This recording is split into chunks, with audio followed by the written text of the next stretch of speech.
All right, Rabbosai, good morning. Let us begin. So we're picking up in today's Mishna Yomi. Really beautiful Mishnah is Perek Beis, Mishnah is Dalid through Hay. Chapter 2, Mishnah is 4 through 5. So Mishnah Dalid says as follows. Ha'umnin koren berosh ha'ilan o berosh ha'nidbach. It's an interesting case. Now remember again, we spoke about in the previous Mishnah the need for kavana, the need for concentration when one recites Shema. Now the truth is, although ideally one should have kavanah for the entirety of Shema, just like one should have kavanah for the entirety of davening, at the end of the day for Shema, as long as one has kavanah for the first line, Shema Yisrael Hashem Elokeinu Hashem Echad, that first line in which one is accepting the yoke of heaven, a relationship with Hashem, one is Yotze. So therefore, again, the Mishnah says as follows. Workers who are working in a tree, are Rosh HaNidbach. Nidbach means they're building a wall. So what's the halacha? They're allowed to read Shema without coming down from the tree or without coming down from the wall. The logic behind it is that since Kriyat Shema really only requires a very short window of kavanah, of concentration, they could even muster up that requisite concentration on the top of the tree or on the top of where they are working. However, this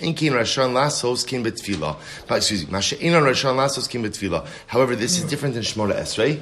Shmona Esrei, one would not be permitted to daven on the tree or on the top of the wall, because since Shmona Esrei requires a prolonged kavanah, we'll get into that later on, it requires a more prolonged concentration. We assume that one cannot muster up that prolonged concentration when standing in a tree or when standing on a wall. Fascinating halacha.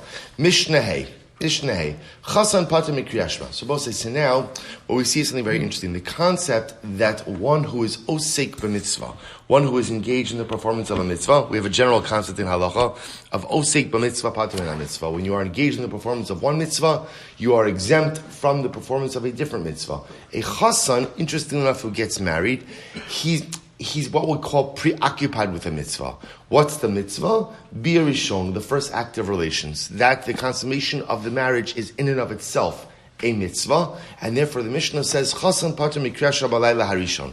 A chasan is pater from Kriyat Shema on the first night that he gets married, ad Matzei Shabbos, until Matzei Shabbos. Now, the Gemara explains that traditionally they would marry on a Wednesday night. That's for a whole variety of different reasons. So therefore, again, it's Wednesday night, Thursday night, Friday night, Matzei Shabbos. Chasan has first 4 nights that he is exempt from Kriyat Shema imlo asam maisa, if he did not consummate the relationship. Because the assumption is that during those evenings he's going to be preoccupied with the mitzvah, and therefore, again, what we call the tirda the mitzvah, the preoccupation with the mitzvah, exempts him from Kriyat Shema. So we'll say this is a concept in halacha that applies not just by Kriyat Shema, but applies in general by mitzvahs. That osek b'mitzvah pater min mitzvah. When you are engaged in the performance of one mitzvah, by definition you are exempt from other mitzvahs. So the Mishnah tells a story.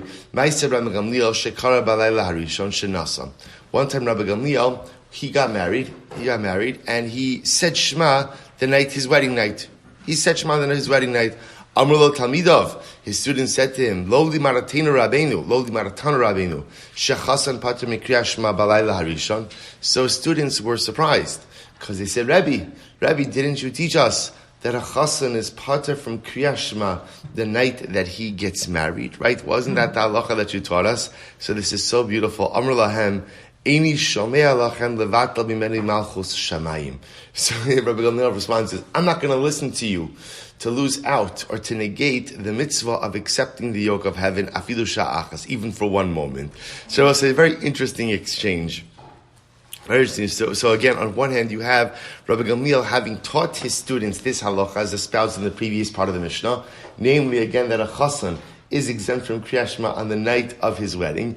Yet Rabbi Gamliel himself saying Kriyat Shema on the night of his wedding, being confronted by his students, and almost Rabbi Gamliel getting a little bit defensive, saying, I'm not going to listen to you to lose out on the mitzvah of Kriyat Shema one night. So you see a number of very interesting things.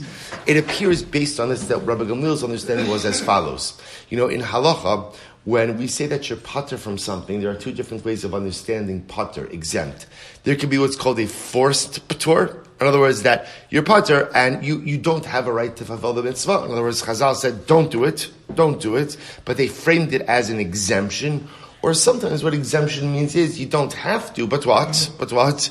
If you want to, you can. So Rabbi Gamliel seemed to feel that in this case it was the latter. That halacha l'maisa chassan is pater from Kriyas Shema, he's exempt, but it's not a forced exemption. In other words, if the chassan feels that he can muster up the requisite kavanah, he is permitted to do so. So therefore Rabbi Gamliel felt that he could muster up the requisite kavanah, and therefore halacha l'maisa he felt that he should be able to say Kriyas Shema.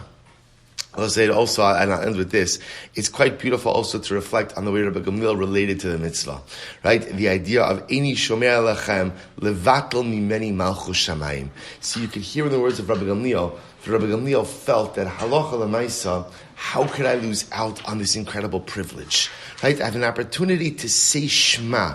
I'm not going to lose out on this exceptional privilege. Levatel mimeni malchus shamayim. How can I be mevatel it? How could I negate it? How could I lose out on it? And what a way to look at mitzvos. What a beautiful way to look at mitzvos. Sometimes, unfortunately, we look at our religious responsibilities as just that, responsibilities, kind of things that I bear around on my shoulder. But we forget that the ability to serve HaKadosh Baruch Hu through Torah and mitzvos, it's a schus. It is such an overwhelming and beautiful privilege. And you see that Rabbi Gamliel, how could I lose out on the privilege? How could I lose out on the opportunity? Look at he writes, Levato afilu shah achos. Even now, by the way, Shah, we often translate as an hour, but Shah really also means a moment. How can I lose out on the opportunity to perform such a precious mitzvah, even for one moment? All right, so we'll stop over here for today. Emir Hashem, we will continue tomorrow with Mishnayos Vav and Zayin. Shkayach, everyone.